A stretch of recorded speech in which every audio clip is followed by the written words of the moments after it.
General Motors over its announcement that it's going to drop 14,000 jobs in North America and close 5 plants as well. General Motors announced today it is slashing its workforce by as many as 14,000 employees. You remember the promise, right? Bring the jobs back, rebuild Detroit, punish the corporations that offshored American labor. That was the slogan stamped on podiums, campaign buses, and the front lawns of working-class towns across the Rust Belt. But today, General Motors just proved that promise was never meant to be kept. In one brutal announcement, GM slashed 14,000 American jobs and shut down 5 U.S. factories. Not because they had to, but because they could.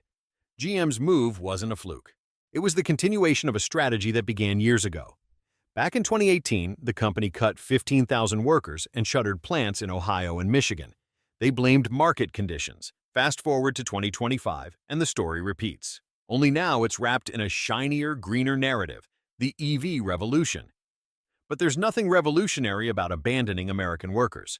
While politicians tout electric vehicles as a pathway to national renewal, GM is using them as a passport out of the country. Take a look at the numbers. GM has invested over $6 billion in EV production, but not here. That money is flowing into factories in Mexico, South Korea, and China. In fact, as of the first quarter of 2025, more than 40% of GM's vehicle output comes from overseas. By early next year, that figure is projected to exceed 50%. Meanwhile, towns like Lordstown, Ohio, and Romulus, Michigan, once proud outposts of American manufacturing, now face economic ruin. And while this is happening, where's the leadership? Donald Trump, the man who once threatened to slap punitive tariffs on any company that outsourced jobs, has done nothing but tweet. His administration's 200% EV import tariff might sound tough, but GM didn't flinch. They pivoted. They shifted their production to international platforms and called it market flexibility. The result? American jobs lost, while GM's stock rebounded within 48 hours thanks to growing international profits. The financials don't lie. In 2024, GM pulled in over $32 billion in revenue from global markets. And while American EV buyers struggled with rising prices and interest rates, GM was selling overseas, to countries with cheaper labor, fewer regulations, and bigger subsidies. The average price of a new electric vehicle in the U.S. has risen by 18% year over year. A base model Chevy Blazer EV now sells for over $53,000. That's not middle-class mobility. That's a luxury tax on patriotism. But GM isn't alone. Ford just paused its electric F-150 production in Dearborn, Michigan, and redirected $2.4 billion to EV development in Valencia, Spain. Stellantis now builds more Jeeps in Italy than it does in Illinois.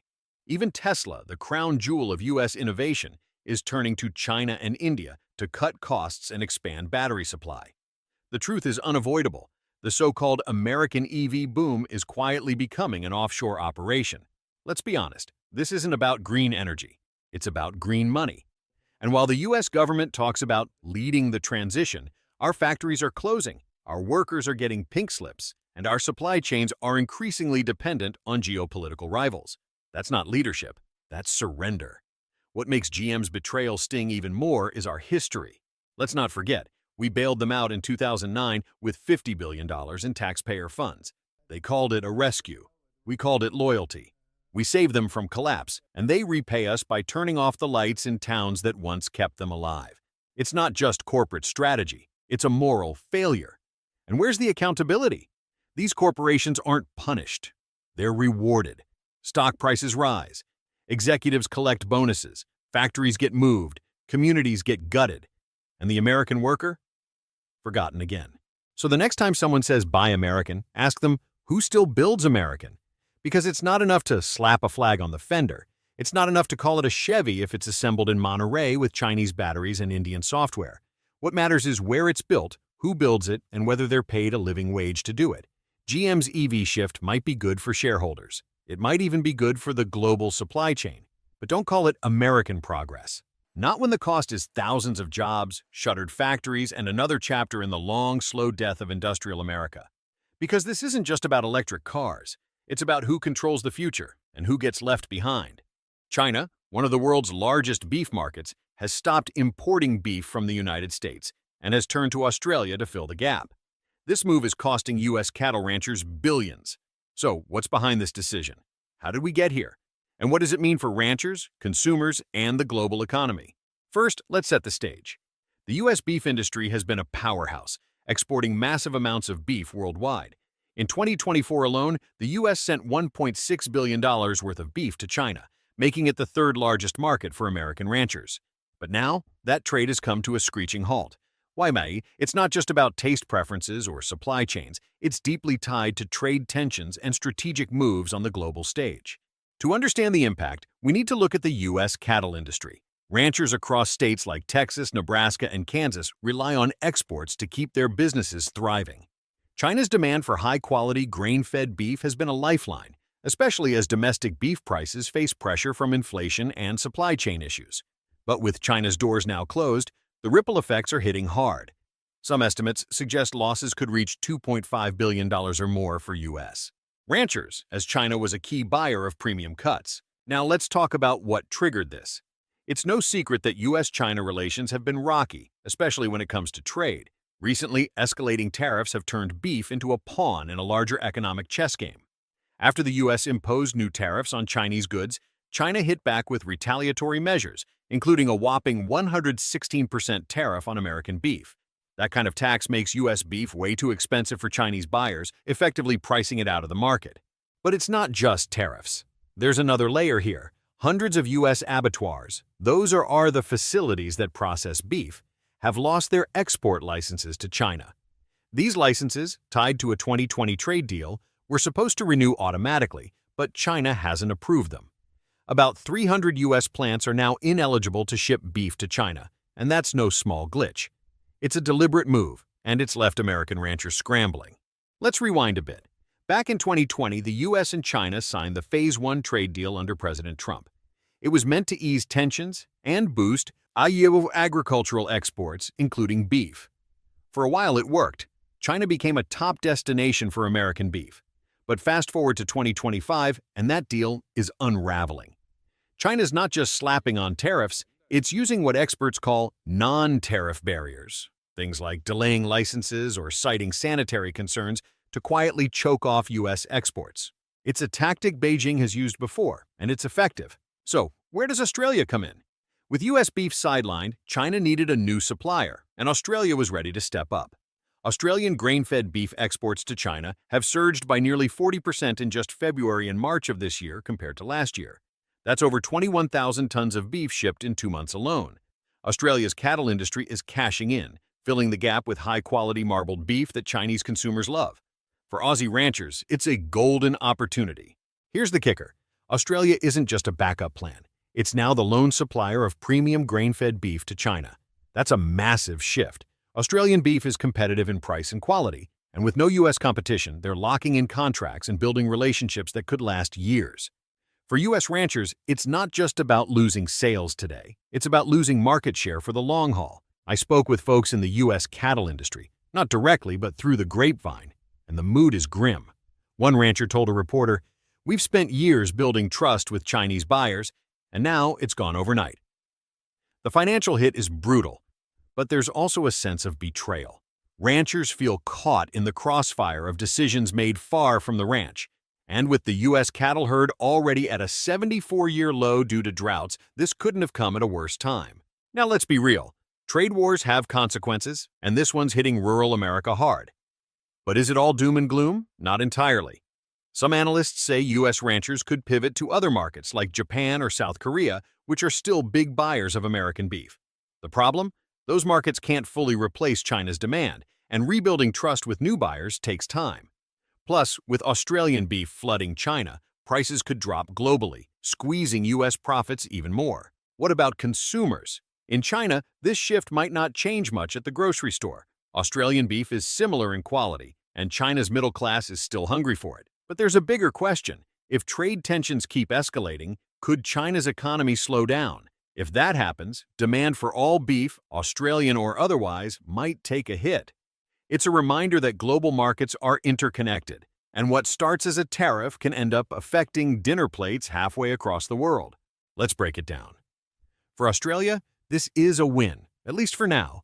Their cattle industry gets a massive boost, and they're strengthening ties with China. But there's a catch. Relying too heavily on one market can backfire if China's economy stumbles. For the U.S., it's a tough blow, but it could push ranchers to diversify and innovate. The challenge is navigating the short-term pain while trade policies play out. So, what's next? The ball's in the court of policymakers. Some in the U.S. are calling for retaliation, like tariffs on Australian beef or restrictions on other Chinese imports. Others argue for diplomacy to reopen China's market. On the flip side, China's playing hardball, showing it can flex its muscle without firing a shot. This isn't just about beef, it's about who controls the global food supply chain. Here's my take. Trade disputes like this reveal how fragile global markets can be. U.S. ranchers are paying a steep price, but this could be a wake-up call to rethink how we approach trade and food security. Australia's seizing the moment, but no one's immune to the ups and downs of geopolitics. What do you think? Should the U.S. fight fire with fire, or is there a smarter way to get back in the game? The level of tariff increases announced so far is significantly larger than anticipated. And really the question is, where's that going to come in? Where's that going to land? And we don't know that yet. Shockwaves are reverberating across California's political and economic landscape. In an unprecedented showdown, Governor Gavin Newsom and Attorney General Rob Bonta have launched a high-stakes legal assault against President Donald Trump's latest wave of tariffs, setting the stage for a fierce coast-to-coast power struggle. Is this a battle to defend a state's survival or political theater in a national crisis? As of April 16, 2025, California has become the very first state to sue the Trump administration over sweeping tariffs recently hammered on most of America's major trading partners. Speaking from the heart of the Central Valley, the almond orchards that feed the world, Governor Newsom issued a stark warning. No state is poised to lose more than the state of California. And the lawsuit, unveiled with both urgency and drama, targets Trump's invocation of the International Economic Emergency Powers Act, or IEEPA, as the legal backbone for imposing tariffs, without any green light from Congress. To understand the sheer scale of this conflict, let's talk numbers and livelihoods. California is an economic juggernaut with nearly $675 billion in two-way trade in the last year alone. Its top trading partners, Mexico, Canada, and China, represent critical lifelines for local businesses and farms. According to Newsom, 43% of California's almonds, pistachios, and dairy products are export-dependent. And this storm of tariffs isn't just paperwork, it's an existential threat. The governor didn't mince words. President Trump's unlawful tariffs are wreaking chaos on California families, businesses, and our economy, driving up prices and threatening jobs. So, what exactly is California up against? Since early April 2025, President Trump has deployed the IEEPA to roll out a baseline 10% tariff on all imported goods, cranked up taxes on imports from Mexico, Canada, and China, and hit autos and aluminum with even steeper levies. These actions have set industries on edge and pushed prices higher for everyday consumers. Polling tells a story of national unease. A CBS survey finds that 58% of Americans oppose these tariffs. Yet the White House remains defiant, with spokesman Kush Desai firing back. Instead of focusing on California's rampant crime, Gavin Newsom is spending his time trying to block President Trump's historic efforts. Key to the lawsuit is the argument over the limits of presidential power. Newsom and Bonta claim the IEEPA was never designed to let the president slap sweeping taxes on imports without Congress. Attorney General Bonta underscores the urgency, declaring, "The gravity and instability of the situation at hand cannot be overstated." The legal complaint, filed in the U.S. District Court for Northern California, demands the immediate voiding of Trump's tariff orders. Their core allegation? That President Trump has been inventing bogus national emergencies to bypass the constitutional role of Congress, seizing power never granted to the executive. He is betraying people that supported him. Donald Trump has turned his back on his supporters, Newsom charged, painting the president's move as nothing less than an act of political abandon. But this is more than a legal parsing of statutes. What's at stake is the fate of California's vast export economy, where nearly half the crop, dairy, and manufacturing output heads overseas. The uncertainty looming over farmers, small business owners, and workers is profound. California's attorneys argue the tariffs are more than unlawful. They are a clear and present danger to the pronounced and profound economic well-being of the state. Yet the power struggle is hardly one-sided. Supporters of Trump's tariffs argue drastic action is needed to protect American industries and spur domestic reinvestment, seeing the president's move as a needed stand against decades of lopsided trade deals. Critics, however, are sounding alarms over the chaos and pain inflicted on states that count on open trade. As the lawsuit ripples through federal court, the entire country is left watching. Is this the beginning of a sweeping revision of presidential power over U.S. trade, or just another round in a bitter red versus blue battle? Governor Newsom's suit marks the 14th, some say 15th time, California has led the charge against the Trump administration since his return to office. But never before has the financial future of so many hung so precariously in the balance. Where do you stand on this clash of titans? Is this courageous state leadership fighting for the people, or obstruction standing in the way of America's future? Since retaking the White House, he's announced a 25% tariff on all cars. The US president claimed the measures would spur growth in the US car industry. You thought Trump's 25% auto tariffs would revive American manufacturing, didn't you? The promise was bold. Force companies like Toyota, Honda, and Hyundai to build cars in the U.S., hire American workers, and breathe life back into factory towns. But in 2025, the reality is a gut punch. 2 million cars, 12% of the U.S. market, won't be sold this year, not because of part shortages or lack of demand, but because everyday Americans can't afford them. Trump's America First tariffs didn't bring jobs home.